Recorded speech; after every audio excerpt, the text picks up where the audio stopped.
আসসালামু আলাইকুম। আশা করছি সবাই ভালো আছেন। আজকে ২ ডিসেম্বর ২০২৪। আজকে ৪ টা সাবজেক্ট নিয়েছি পড়ার জন্য। তো এখানে বিজ্ঞান থেকে স্থির ও চল তড়িৎ, এসিড ক্ষার লবণ এখানে একটু পড়াশোনা বেশি আছে।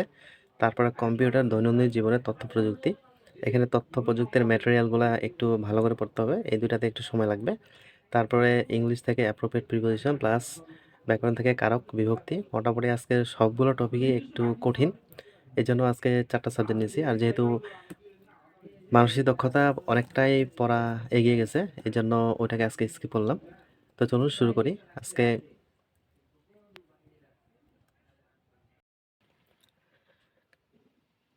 কম্পিউটার থেকে পড়লাম সর্বশেষ অধ্যায়টা ৬ নম্বর অধ্যায়, দৈনন্দিন জীবনে তথ্য প্রযুক্তির ব্যবহার। এখানে ৫ টা পরিচ্ছেদ আছে। তার মধ্যে ৫ নম্বর পরিচ্ছেদটা একটু কম গুরুত্বপূর্ণ। তাছাড়া ৪ টা পরিচ্ছেদ খুবই গুরুত্বপূর্ণ। এই চ্যাপ্টার থেকে যেহেতু ১ নম্বর আসার সম্ভাবনা খুবই বেশি, এজন্য এই চ্যাপ্টারটা পুরোটাই পড়ব ভালো করে। তো আজকে পড়লাম হচ্ছে ১ নম্বর পরিচ্ছেদ আর হচ্ছে ৫ নম্বর পরিচ্ছেদ। পুরা চ্যাপ্টারটাই শেষ করতে চাইছিলাম, কিন্তু অনেক বড়। এটার জন্য আসলে পুরা চ্যাপ্টারটা শেষ করা পসিবল হচ্ছে না। তো দৈনন্দিন জীবনে তথ্য প্রযুক্তির এখানে প্রথম যে পরিচ্ছেদটা, এখানে দৈনন্দিন জীবনে বিভিন্ন তথ্য প্রযুক্তির ব্যবহারগুলো এখানে দেওয়া আছে। যেমন RFID, virtual reality, biometrics, nano technology, cryosurgery, bio informatics. এই বিষয়গুলো মূলত, এই বিষয়গুলো ২-৩ বার রিডিং দিলে এই বিষয়গুলা থেকে যদি প্রশ্ন আসে তাহলে ইনশাল্লাহ পারা যাবে। তো এইখানে কিছু কিছু জিনিস বোল্ড আকারে দেওয়া আছে যেগুলো খুবই গুরুত্বপূর্ণ। তো এই বোল্ড আকারে যেগুলো দেওয়া আছে এগুলো একটু বেশি করে ভালো করে পড়তে হবে, তাহলে এই অধ্যায় থেকে মোটামুটি পড়াশোনা হয়ে যাবে। এখানে চ্যাপ্টারটা একটু মানে পরিচ্ছেদটা একটু বড় আছে, সময় লাগবে পড়তে। তারপরে প্রিভিয়াস প্রশ্নগুলো পড়ে নিলাম। তারপরে পড়লাম হচ্ছে এখানে সর্বশেষ পরিচ্ছেদটা। যেহেতু প্রথম পরিচ্ছেদটা অনেক বড় ছিল, এই জন্য ছোট একটা পরিচ্ছেদ নিয়েছি। রোবোটিক্স, এখানে রোবোটিক্স, তারপরে মেশিন লার্নিং, আর্টিফিশিয়াল ইন্টেলিজেন্স, এই ৩টা সম্পর্কে বিস্তারিত আলোচনা করা আছে। তো রোবোটিক্স, মেশিন লার্নিং আর হচ্ছে ওপেন এআই বা আর্টিফিশিয়াল ইন্টেলিজেন্স এআই, এই ৩টা জিনিস একটু যদি ভালো করে পড়া যায়, এখানে পড়াটা তেমন কঠিন না। ২-৩ বার রিডিং দিলে এই পড়াটা সম্পর্কে ভালো একটা আইডিয়া চলে আসবে। আর এই বইটাতে যেই বিষয়গুলো বোল্ড আকারে দেওয়া আছে, যেই পয়েন্টগুলো, এগুলা কিন্তু গুরুত্বপূর্ণ। এগুলো একটু ভালো করে পড়তে হবে। তারপরে এখানে কয়েকটা ছিল প্রিভিয়াস প্রশ্ন, জাস্ট এই কয়েকটা শুধু পড়লাম। আজকে কম্পিউটার থেকে এতটুকুই, কারণ আরও অনেকগুলো পড়া বাকি আছে। বাংলা ব্যাকরণ থেকে আজকে শুরু করছি কারক বিভক্তি। এই চ্যাপ্টারটা বিসিএস এর জন্য একটু গুরুত্বপূর্ণ কম, তবে মাঝে মাঝে প্রশ্ন যেহেতু আসে এই জন্য এই অধ্যায়টা পড়া। তবে ব্যাংকের জন্য খুবই ফেভারিট একটা টপিক হচ্ছে কারক বিভক্তি। ব্যাংকে এখান থেকে প্রতিবারই প্রশ্ন আসে প্রায় ধরতে গেলে। তাছাড়া অন্যান্য চাকরি পরীক্ষা প্লাস প্রাইমারি এইগুলাতেও কিন্তু কারক থেকে মোটামুটি প্রশ্ন আসে। তো আজকে কারক থেকে যে বিষয়গুলো পড়লাম, কর্তৃকারক পড়লাম ভালো মতো, তারপরে কর্মকারক, সম্প্রদান কারক, করণ কারক, অপাদান কারক, আর হচ্ছে অধিকরণ কারক। আজকে অধিকরণ কারক পর্যন্ত পড়ছি, যে কয়েকটা কারক ছিল। একটা কারক বাকি আছে, সম্বন্ধ কারক। এইটার পরে আছে প্রিভিয়াস প্রশ্নগুলো, প্রায় ২০০টা প্রিভিয়াস প্রশ্ন আছে।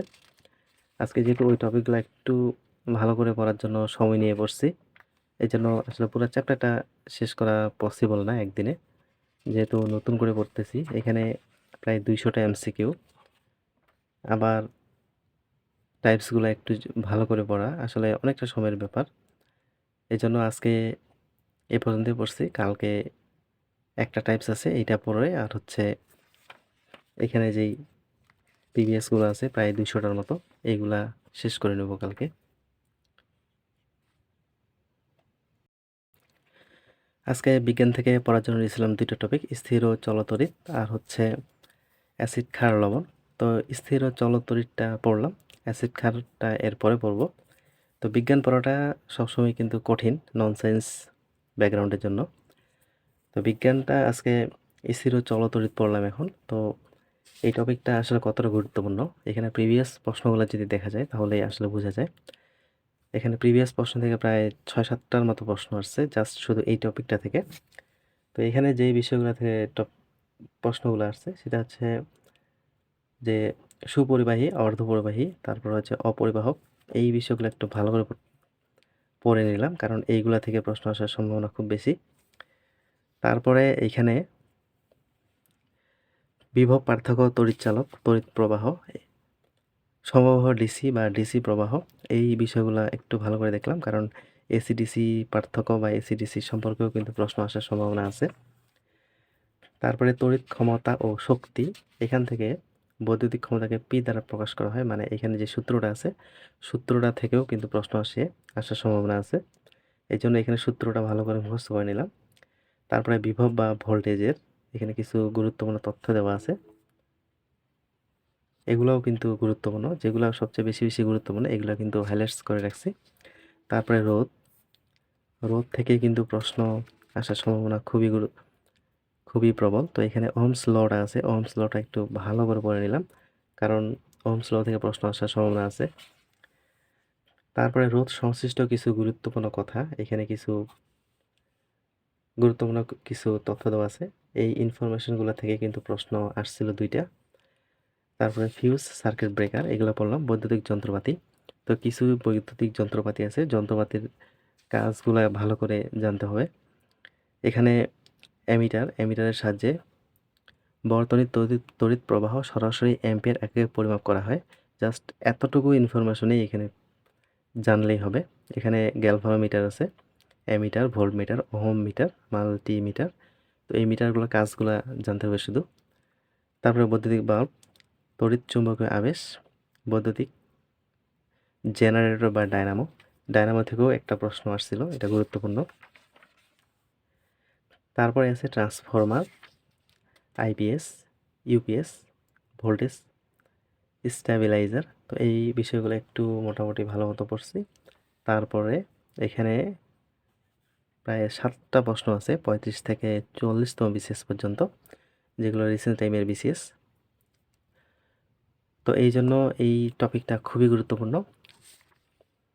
এখান থেকে মোটামুটি ভালো প্রশ্ন আসে। প্রিভিয়াস প্রশ্ন যদি দেখি, এখানে অনেকগুলো প্রিভিয়াস প্রশ্ন আছে, প্রায় প্রত্যেকটা টপিকেরই কিছু কিছু প্রিভিয়াস প্রশ্ন আছে। এই জন্য এই টপিকটা অন্যান্য চাকরি পরীক্ষার জন্য গুরুত্বপূর্ণ, কারণ 100-র উপরে প্রায় 111টা প্রিভিয়াস প্রশ্ন আছে।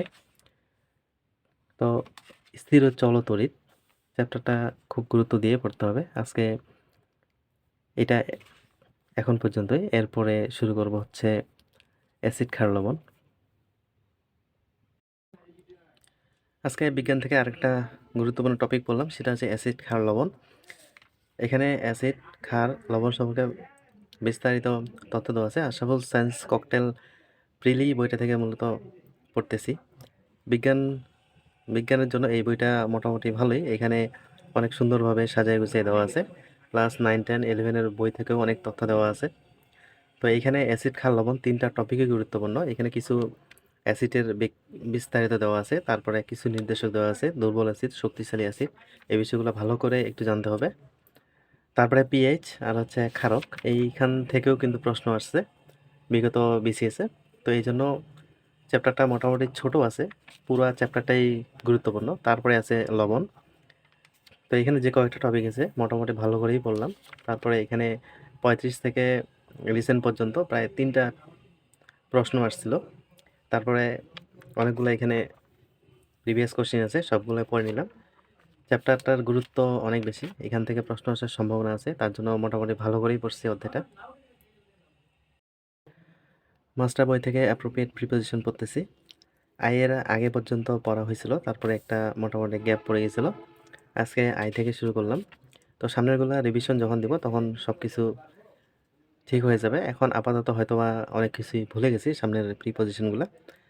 তো আজকে আই থেকে শুরু করলাম, আজকে আই পড়লাম, তারপরে জে কে এল পড়লাম, আর হচ্ছে এম এন ও, আজকে ও পর্যন্ত পড়লাম। তো এইখানে মূলত যেগুলো প্রিভিয়াস প্রশ্ন আছে, প্রিভিয়াস প্রশ্ন বেজেই ধরতে গেলে, কারণ এখানে প্রিভিয়াস প্রশ্ন যতগুলো দেওয়া আছে সবগুলাই কিন্তু চ্যাপ্টারের মধ্যে এখানে ইনক্লুড করা আছে। এখান থেকে হয়তোবা 2-1টা প্রিপোজিশন আছে যেটা প্রিভিয়াস প্রশ্নে নেই, তার মানে প্রিভিয়াস প্রশ্নগুলো যদি একটু ভালো করে পড়ি তাহলে MNO এখানে যে সিরিয়ালগুলো দেওয়া আছে এগুলো সবগুলোই হয়ে যাবে। তো মূলত এই সিস্টেমে পড়তেছি, এখানে আগে 2 বার পড়তেছি, তারপরে এদিকে পড়তেছি যেটা সেটা আবার ওখানে দেখে নিচ্ছি। প্রত্যেকটাই এখানে পড়ি প্লাস ওইখানে দেখে নিই। এই সিস্টেমেই পড়াশোনাটা করতেছি আপাতত। তো আজকে প্রিপজিশন এ পর্যন্তই। আজকের এই বিষয়গুলো ছিল, মোটামুটি সবগুলো বিষয় শেষ করতে পারছি, কিন্তু অনেক কঠিন হয়েছে আজকের বিষয়গুলো, সবগুলো টপিক একসাথে পড়ে গেছে কঠিন। তো আজকে পড়াশোনা এ পর্যন্তই। সবাই ভালো থাকবেন, সুস্থ থাকবেন। আসসালামু আলাইকুম।